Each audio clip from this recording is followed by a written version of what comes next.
Hey guys, hope everyone's having a good day. So today we're gonna do a technical analysis on Ralford Mullings.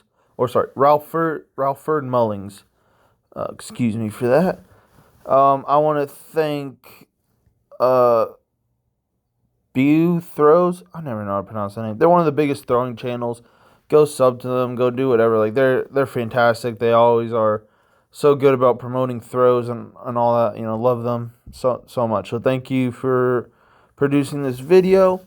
So if you guys don't know, Ralford Mullings is the Jamaican national record holder. He's just coming off, I think his third or fourth consecutive, or sorry, like maybe second or third NCAA being NCAA champion, and yeah, he has also got U20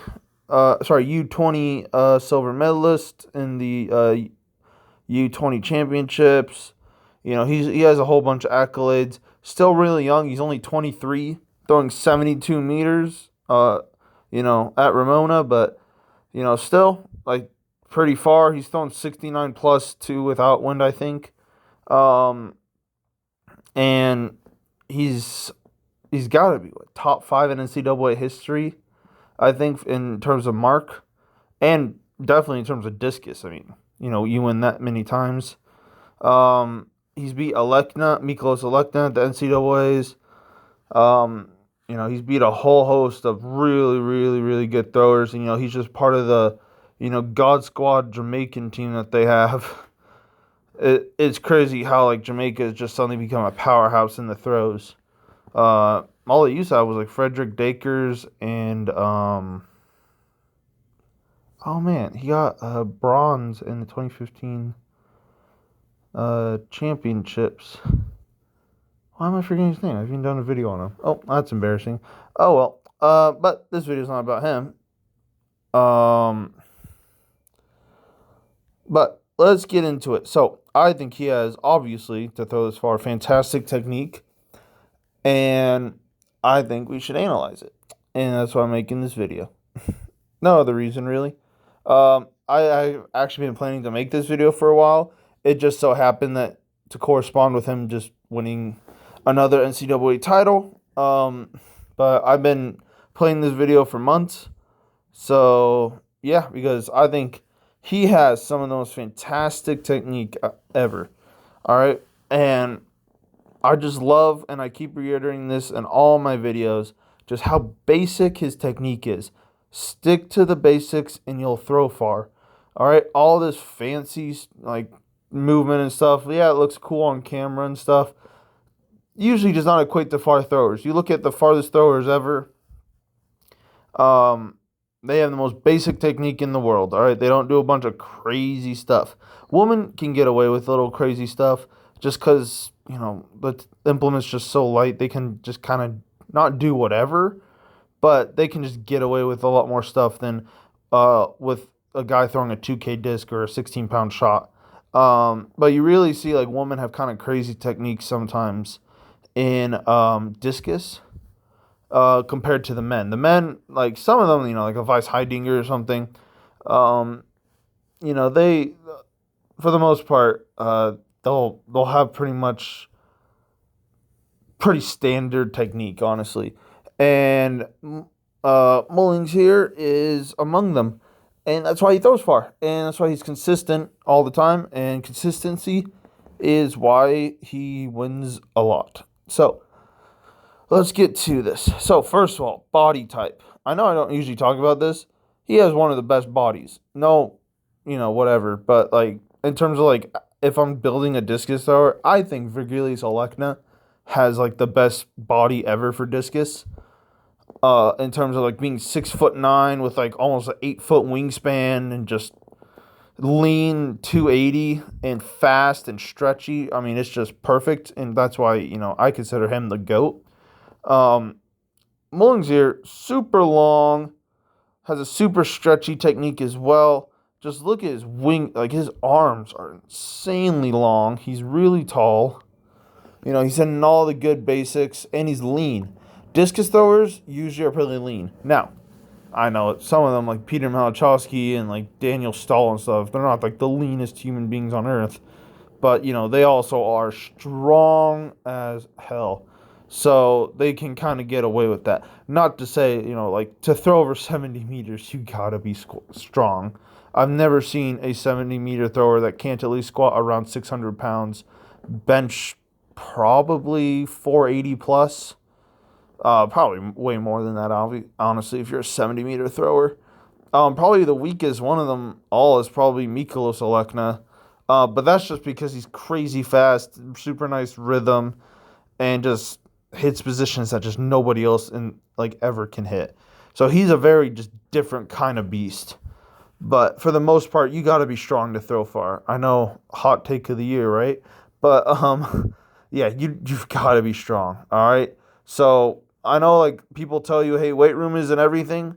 Hey, it helps. It helps quite a bit. And you know what? If you're strong enough, you can kind of get away with some technical flaws. Now, is it better to have really good technique and be strong? Yes, that's why you get to this kind of level. But strength can help you get away with some stuff. All right, so strength is very important. Now, it's not everything, but you can have the most perfect technique in the world. If you squat like 200 pounds, you're not going to really throw very far, are you? So, yeah, I'd rather take someone that squats 600 pounds and teach them technique than 200 pounds and already have them have super good technique. Because it'll just be easier. Now, well, I will say also, that doesn't mean just get super strong and, just don't worry about technique. Like I said, the best pairing is the technique and the strength.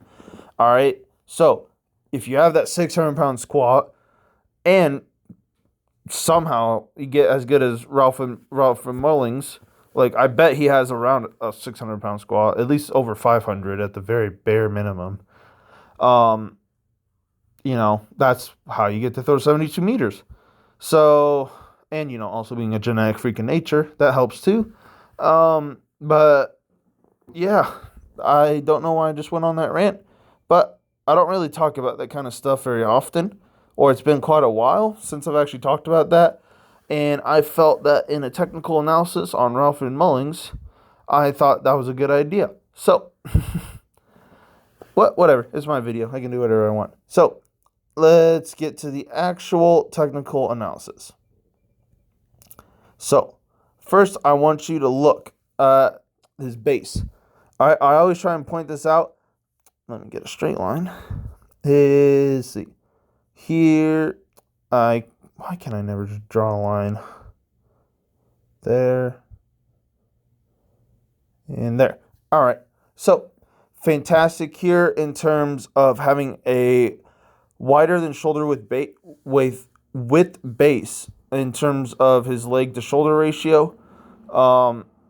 So, I really like that. I usually like the standard, start where you stand as wide as you would in a back squat, and then we can go from there. All right, and then be in a quarter squat, which he is, to start with, because that's the most athletic position. And the reason why I usually like a little wider than shoulder width apart is because I think that gives you a wide base to promote stretch out the back and stretching your hips.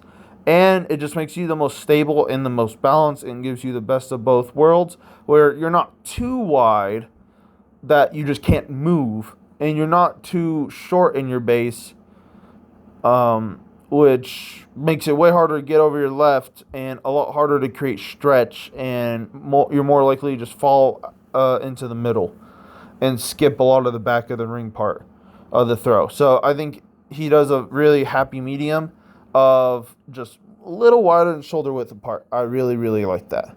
So, gets here, nice basic wind. If you notice, so let's see. Pay attention to his left foot. So notice also his right foot not moving at all. All right, that's really good because you need to have that point in your wind where you get that stretch. And if both feet are turning at once, you're never going to get stretch, and you're just going to be super disconnected in your throw. So it's very important when you wind, do not move that right foot. And I'm speaking as a right-handed thrower. All right, so, for a left-handed thrower, it would be your left foot not moving. All right, so he gets here, and if you notice, pay attention to his left foot. So he stops the left foot, lets the upper body continue. That's how you get that stretch in your torso. And you also notice that he is not just moving his arms. He's twisting with his torso like a barbell rotation. All right, so he's doing that very, very nice. All right, so he stopped his left foot. Wow. Facing that way, just about. All right, and then his upper body continues. All right, that's what you want. You want that lower body to stop eventually, and then you just go that much more. You don't want to go too far because then it's so much stretch that it's hard to actually get out of. If you're not strong enough to handle that much separation, don't have that much separation until you're ready. All right, otherwise your throw's going to be super disconnected and your release is going to be way too delayed and you're going to lose a whole bunch of power. You're going to develop some back issues probably just because if you're not strong enough to in your core or just all around to maintain a super deep catch into the front, likelihood you're just not going to be able to finish a throw ever. You're just going to probably throw it down the right side or into the right cage all the time. And, it's going to be just a whole bunch of problems. So if you are not very strong, do not have that much separation. Just keep it a little bit behind your hip. And then eventually when you get better and better and better and stronger and stronger and stronger, then you can start having more separation. All right. So that's very good. So he does a very good job of right here. Let's see. So foot stops right there. And it's just a little bit. It's just a little bit. Just that much so he can actually feel a stretch. All right. Now he's going to start unwinding. And you notice, too, he's so evenly spread in terms of weight distribution. He's not leaning to this side when he winds. He just keeps both feet even. It's such a nice basic wind, and I love it. All right, so he gets here. So he does the left arm, keep the left arm inside the left knee. All right, that's standard. Usually, I personally like to coach, you can let it out a little bit more, like a little bit ahead of your left knee, as long as you keep the implement behind you. And I think that helps you open up easier out the back. However, this is a really good way to do it as well. My favorite thrower ever, Gerd Cantor, did this as well. It's a very Vestina Stuyvesant type of thing to do.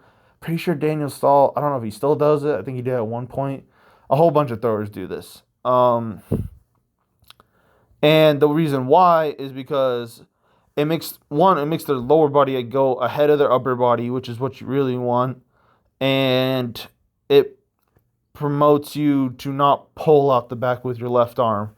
Or not rip out the back, with your left arm. So he gets here, left arm still inside the left knee. Really nice there. So he's super, super patient out the back, keeping the discus super far behind him. Let's see, when does he... So you'll notice in this throw, he is so mobile. All right, so he stays here. I really, really like this position. Right knee going out while his left knee goes around. All right, and what he's going to do now is he's going to go here. See, where's his pickup point? So he actually keeps his right foot grounded a really long time. I personally like that because I think it creates a stretch shortening cycle in your hips and in your groin, and it makes your sweep just, if you have a lot of stretch in between your groin here. So you notice that, wrong way. You notice that his knees are going opposite directions. And you see he gets this kind of reverse V right here. So what that does is it creates that big stretch in his groin and allows him to just use that stretch shortening cycle. And what I mean by that is if you stretch your stretch your muscles enough, and then eventually just let go of the pressure, they will just like spring or snap. They will just snap through back to where they were. Example of this is if you pull a rubber band super, super far and stop it and then just let it go. All right. And that's kind of a stretch shortening cycle in a nutshell. All right. So he gets here. And what this does is now he has that big stretch here. So now his sweep just gets super far around. All right. So I really, really, really like that. And you notice too, his sweep is super wide. And as he turns out, I'm going the wrong way. And as he's doing this, he's also sinking down really hard. Now, you have to be incredibly strong to do this. All right, I do not recommend beginners, intermediate, or even some advanced people to actually do this. If you're not strong enough to actually get this low, because this is really low, like this low, and you're not strong enough to actually get out of that position, don't. You don't have to be that low. It's great if you can, but for the most part, you don't really need to. And even a lot of pros don't bother being that low, to be quite honest. But he does a fantastic job of that. And if you notice too, his left foot facing down the right sector, so that's really good. That means he's going to get off his left foot really soon. And that's what we want. And I'll talk about that in just a moment. So about super wide sweep, sweeps kind of up. So if you notice, his sweep passes right here. And let's see. Yeah, so he gets off here. Super nice, so he gets pretty good airtime. Really, really nice position here. And if you notice this left arm, so his left foot stops. Now his left arm opens up, which now means he can clear his upper body so his hips can snap through. What I mean by clear his upper body is that his upper body kind of gets out of the way a little bit, so that way his hips can kind of just shoot through the middle. All right, so that's a super, super nice thing to do. But if you notice, he does that and it stops his left arm. His left arm doesn't just keep going around. All right, it's very, very, very important that you stop that left arm in the middle. And that way you go forward instead of just spinning around in a circle, because this left arm stopping makes your chest stop, which then means that now you go forward and that your throw has actual direction, has a linear direction. And that's what you want. If you just spin around in a circle, you're not going to do anything. It's a very pretty looking throw, but it has no actual power. All right, and that's what you want. All right, you want that linear direction here. So usually the throw goes, I say usually, this is how the throw goes. You do a spin, linear, spin, linear. So spin out the back, sprint linear, hit your half turn, turn with your half turn into your stand throw, and then your stand throw, you keep turning, and then the finish is linear. All right, so the spin, linear, spin, linear. All right, and that's what he does a fantastic job here. Now his hip goes slightly up here. You notice too when he sprints out the back, he doesn't lock out his left leg. It does extend just a little bit, but that's usually what's going to happen. Otherwise your knee will just collapse. So he gets a nice, good rhythm and timing here. If you notice when he gets here, super, super, super nice high point right here. That's what you want. All right. He's still keeping his left arm there. And if you notice when he wrong way. So right foot lands. Notice what his left arm's doing. It's still staying there. And it stays there until his right foot grounds. Now, this position, insane. So he's down with his right foot. Now his left foot's passing. Really, really nice. Do I think his left foot's a little too high for my liking? Yeah, but he's also going so fast. He's just such an athletic freak. It's kind of like the Gerd Cantor kind of thing that I always talk about. Where if you're just that fast and that much of an athlete, you can get away with this because then your left foot will just get down just because you're just a beast. For the most part, though, I have a general rule because, I don't have the privilege of coaching people like Ralford Mullings or Gerd Cantor. That's the dream one day, but, I can always dream. But um, the general rule I have for all my athletes that I coach, and that all my coaches usually had for me, was basically don't let your left foot get above your right knee. And a clear example of that I usually point to is Virgilis Alekna, who, once again, I consider the GOAT, but he keeps his feet super low to the ground, keeps his sweep super low to the ground. And I think that just promotes you just getting to the ground quicker, and that's what you want. You want to limit the air time that you have in the ring. Now you want a little bit. You do want a little bit. Otherwise, you're just walking through the throw, and there's no actual power happening. So you do want a little bit of air time. You just want to limit it. You just want just enough to make the throw happen. All right. And let's see. How much air? Oh my God, I keep going the wrong way. How much air time does he get? He gets a little bit. I think he gets maybe a little too much. It's not bad though. Maybe he should have landed here, but he's also doing a high sweep into the middle, so I kind of get why he lands. Not for his throw, he doesn't land late. I prefer the get here thing about sweeping down, but this is like a 2000s way of throwing. Not to say that's a bad thing at all. To the 2000s were my favorite era of throwing. Am I biased because I grew up in that era? Nah, I'm not biased at all. Actually, I really started throwing in the 2010 era, back when Robert Harding was king. But even he had a very low sweep. But some of the best throwers ever had really high. Not to say he has a really high sweep or anything, but they get a lot of airtime. That was a big thing back in the 80s and stuff, or 70s, I should say, with a Wolfgang Schmidt or a Mac Wilkins. Not so much John Powell, but both those two had really long air times, and they both threw over 70. So, yeah. But oh wait, I just skipped the entire throw. Oops, my bad. But let's move on from there. So lands there, does a little bit of a pre-turn. I do like that. If he's gonna do a full pre-turn, I would like his right foot to land there, like a Lars Riedel type of pre-turn, but not everyone can be Lars Riedel. So he gets here, pretty good there. And you can already see the left foot starting to get down. Right here, this position, super nice. All right, super stacked, weight over, left here. His discus is so far behind him. And that's one of the craziest things about his throw. He keeps that discus so far back, gets so much stretch. It's amazing. All right, so he gets here. Really, really nice. Now, if you notice, when he lands, he doesn't sink down.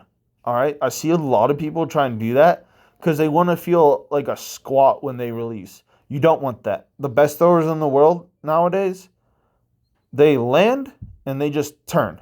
All right, they land bent knee in a quarter squat, and that's all you need. I always point out the example of Joe Kovacs. When Joe Kovacs throws, Joe Kovacs probably has around a 1,000-pound squat. He's repped over 800 pounds for 4 reps, so he should have around a 1,000-pound squat.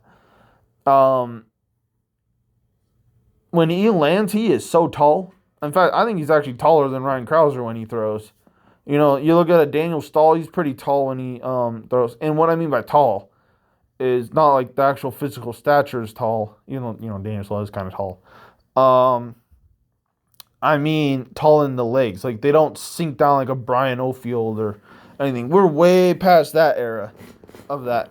So you want as much rotational speed, and you don't want to slow down. So if he was to land here and think about squatting down, 1, that's just hard to do. 2, you're going to stop turning, most likely. 3, your right heel's probably going to collapse in the middle, which is also why you won't turn. So then you'll just become super unbalanced. And then 4, it'll just make it so hard to actually start turning again. So you'll stop turning, and then it'll be hard to actually try and turn. Whereas if you just land, and he does a great job of this with the right heel up a little bit and just keep it that same level and just think about just turning. That's what you do. And then he catches in the super deep position here. Like his discus is so far back. It's like around here. So he catches so far back. He gets this nice I wouldn't say heel toe, I'd say toe toe. Or heel heel relationship. I prefer the heel toe relationship, but I think this is why he throws down this sector. But then again, he's at Ramona, he's chasing wind, so you want to throw down the right sector a little bit. So I don't know if he's just doing that on purpose, and purposely trying to throw down the right sector, or if he just happened to throw down the right sector. My bet is he is this good. I bet he can just change his technique a little bit to just throw down the right sector. And the reason why, so if you're at a place like Ramona, not that there's anywhere like Ramona, which is why all those rules just came out about specifically Ramona. But if you're at a meet and you're throwing with a big headwind, especially a headwind coming from the right side, like a right side headwind, you want to throw down the right. Why is that? One, it will catch the wind way earlier. And then two, because you catch it earlier, that allows the discus to just fly further, and it will carry it down the sector. Like Mikolas Alekna's world record was actually outside the right sector, but the wind was just so strong it blew it back in. So if there was not that much wind and he threw that actually would have been a sector foul. Which shows you how. I'm not gonna get into the Ramona debate. I have very mixed feelings about Ramona. And maybe if you guys want me to share those opinions, I don't know why anybody would. You guys can comment down below if you just want to hear me rant about Ramona. Because it's not all bad, but I have very strong feelings about that place. But if it wasn't at Ramona, it would have been a sector foul. And then, he would have just had the world record still at like 74 or something. So, boo-hoo, I guess. But let's move on from that because I don't want to get caught up in a rant. So he gets heel here. Super nice position here. And he just turns and just sits on this finish forever. Just such a nice turn. So if you notice when he does this, both knees are bent the entire time. He turns his right knee kind of into the ground, kind of like a javelin throw. Except, he turns a lot more on the ground than, you would in a jav throw. But this is a super, super, super good position. This is what I try and teach all my athletes. Maybe not to be this low. Well, actually, he's not even that low, to be quite honest. That's about where you want. Just like a little bit of, just to be like at a quarter squat. Maybe he's like a little below a quarter squat. Chest over the right knee. Super good there. Oh, that's not what I wanted to click on at all. I want to click on you. All right. Wow. What a line. All right. Arms back. So he's in this T position here. Super nice. I would like his hips to maybe be a little bit more here, like where his head is. And then his right knee to be a little more out. But, hey, whatever. That's a nitpicky thing. But he's not like as stacked as one would prefer. But, whatever. It's 72-meter throw. It's hard to really complain about these technical errors. Plus, also, like I always state, you're not going to be as technically proficient in a meet as you are in practice because it's a meet and you're not really worried about technique, or you shouldn't be. You shouldn't be really thinking about your technique unless something's like going horrifically wrong and you need to actually like go fall back on some cues or something. But you shouldn't maybe at most be thinking about like one cue when you throw.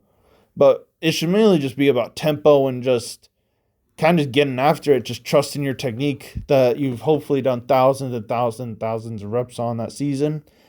So when you get into a meet, you don't really want to be thinking like, oh, my knee wasn't at a 45-degree angle. It was at a 47-degree angle, like some nerd stuff like that. You should, go out and compete I'm sure when LeBron James goes for like a tomahawk dunk, he's not thinking, "Oh, I jumped with the wrong foot, and my arm isn't at a 90-degree angle. It's at like a 72-degree angle." No, he just goes up and just dunks it. All right, and that's kind of what you want to get to in a meet. Now, obviously, when you're starting out brand new, you're going to be thinking of a bunch of stuff because you don't have the muscle memory yet. But hopefully, as years go on and you just keep doing it, hopefully, you'll just develop muscle memory and, you'll just throw. You won't even have to think about it, to be quite honest. So, and that's the point you really want to get to because, one, that'll just relieve so much stress at meets. But, and then, two, you'll just become way more of a better thrower. And just more of just a general athlete when you can just commit stuff to muscle memory. But yeah, so let's get back to this. He turns here. Super, super nice once again. He is still grounded here. That is amazing. Like, he is really just off the ground, like right here. But he's only off the ground with his right foot. His left foot still on the ground, so he's transferring weight over his left side. So he keeps weight over his right foot. And so he's turning while still going forward. And that's what you want. You don't want to just stay back on that right leg the entire time. Otherwise, you just fall backwards. You eventually want that linear part. Remember what I said earlier about you want the circle to linear to circle to linear. This is the linear part right here. So he's turning, and now he transfers over that block. Now, he under-rotated a little because he was blocked off here. He's walking what I like to call a tightrope, which is both feet are just identical in one line. Instead of having his right foot here, his right foot here, left foot here, something like that, where he gets like a right heel, left toe relationship. So that way he could turn all the way down the middle. But I'm really thinking he actually landed like this just to throw down the right sector, to be quite honest. Because in a facility like this, you want to throw down the right sector if you're chasing a really a strong headwind. But that is a super advanced thing to do, to just change your technique on a dime. Now, he could have also just happened to just land a little blocked off in the front. But my gut's telling me he's a super, super good thrower. And I think he's good enough that he can actually do stuff like that. That's a super, super advanced thing to do.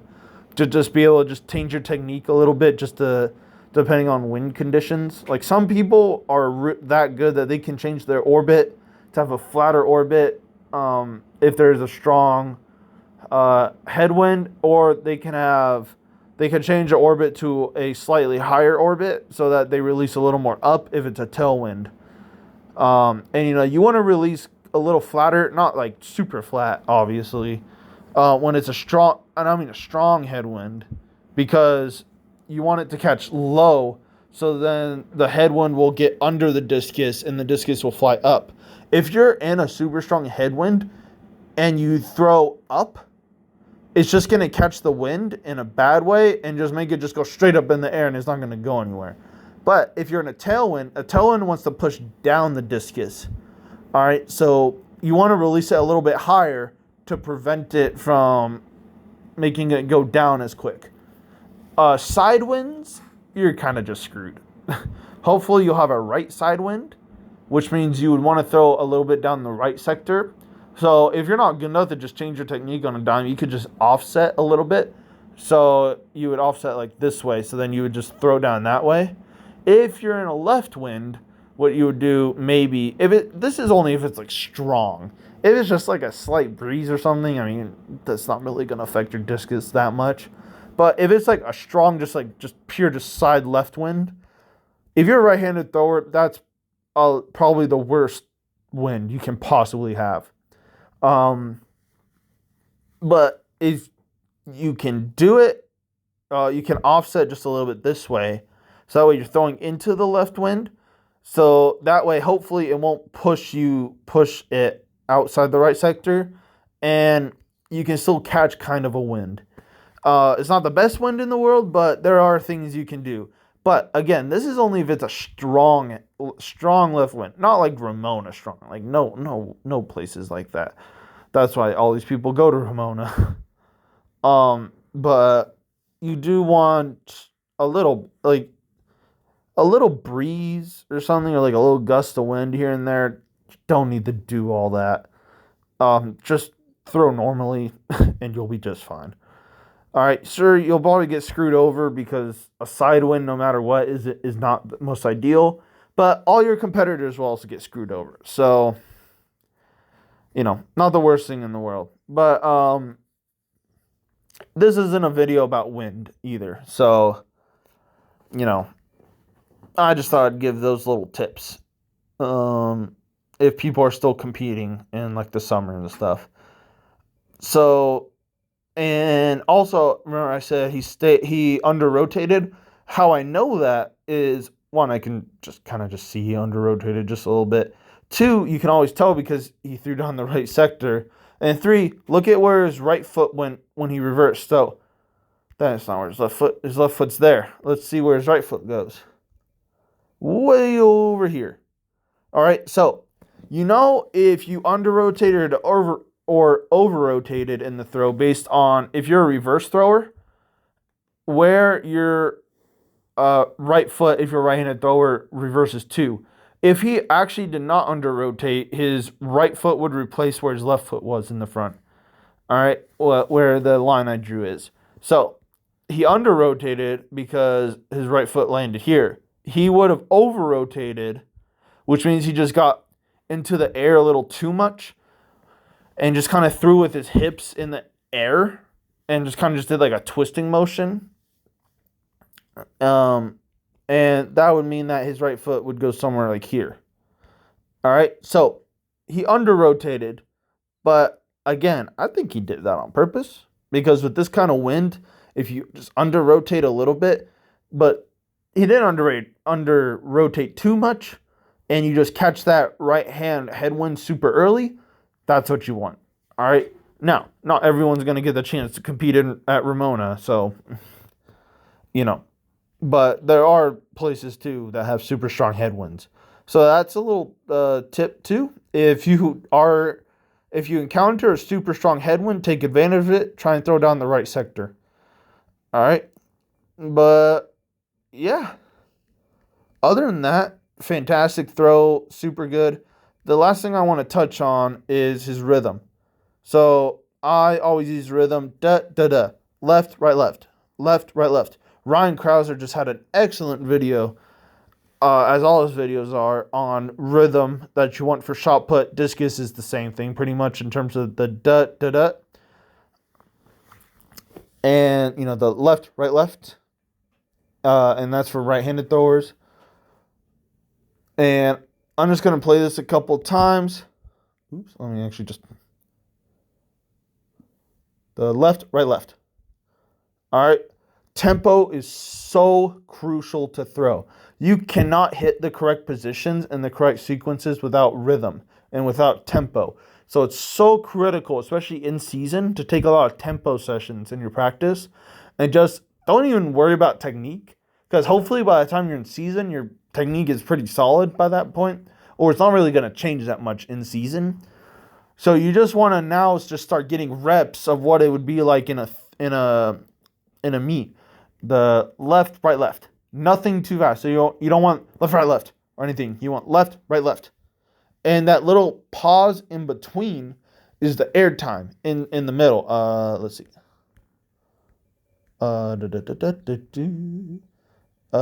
This position right here. So that's the left, right, left.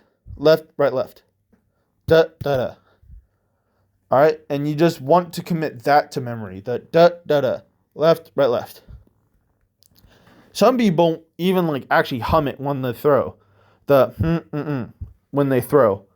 Just to if they have a hard time just feeling the rhythm out without just vocal cues. Or they just have their coach just be like, hey, can you just go da, da, da. That's a little hard to do because your coach has got to be good enough to actually be in sync with you and say that so that it can kind of throw you off a little. It's better if you can just do that. But if you need to, you could just drill off to the side and just go da da da with like no arms, just focus on your legs, left, right, left. All right. It's really good to do that in like South Africans and stuff as like a starting point, just to just kind of just feel out that rhythm. But tempo slash rhythm is so important, so crucial. That's what separates a really, really good thrower from like a okay to bad thrower is tempo and rhythm. You'll see really like good, really, really good throwers just have amazing tempo. They all go da da da. All right, and you'll see bad throwers go like da da da or like da da da da or something like that. Just like really weird tempos. All right, and super super weird. Oh wait, sorry. They're not super weird. The tempos are super weird. Um, and sometimes you could just close your eyes or just hear it and like turn your sound on when you're recording yourself, and you can just hear yourself go da da da. Or you could just close your eyes and just do it, and just actually hear, because your feet are landing on concrete, and your throwing shoes are gonna make tapping noises. You're gonna be able to actually hear the rhythm, so you're gonna actually be able to hear the da da da. All right. So if you don't hear that, you need to learn how to. You need to learn how to hear that. You need to learn to be able to do this tempo, because that's so crucial. That is so overlooked, and people don't usually talk about that. Tempo throws are so important. All right, and it's one of the reasons why he throws far. Da da da. All right, and Krauser I think does that the best, which is why he's the best shot putter of all time, undisputed. And why he's just always just so consistent. Now, I know like this season's having kind of a rough one. He also hasn't really competed in an entire year, and he's dealing with a debilitating elbow injury. So, but he's still the GOAT. And even it's crazy. He doesn't even compete really for an entire year. He has a really bad elbow injury, and he's still almost throwing 22 meters. It's not even fair. And he's getting so old. Not getting so old, but he's getting way older. And it looks like he's actually lost a little weight, which is, I don't know if it's concerning or not. But why does all my videos just end up just talking about Ryan Krauser? I'm sorry about that. But I think I've talked enough. You guys get what I mean. So anyway, I think I've talked enough on this video, and I hope you guys learned something. Sorry, I sometimes get distracted, and I don't do scripts for these videos. I just kind of just rant off the top of my head. That's why I stutter quite a bit, and just kind of just stray off topic sometimes. I'm trying my hardest to stay on topic quite a bit, but again, I hope you guys learned something. Thanks for watching, and have a good one. See y'all later. Bye.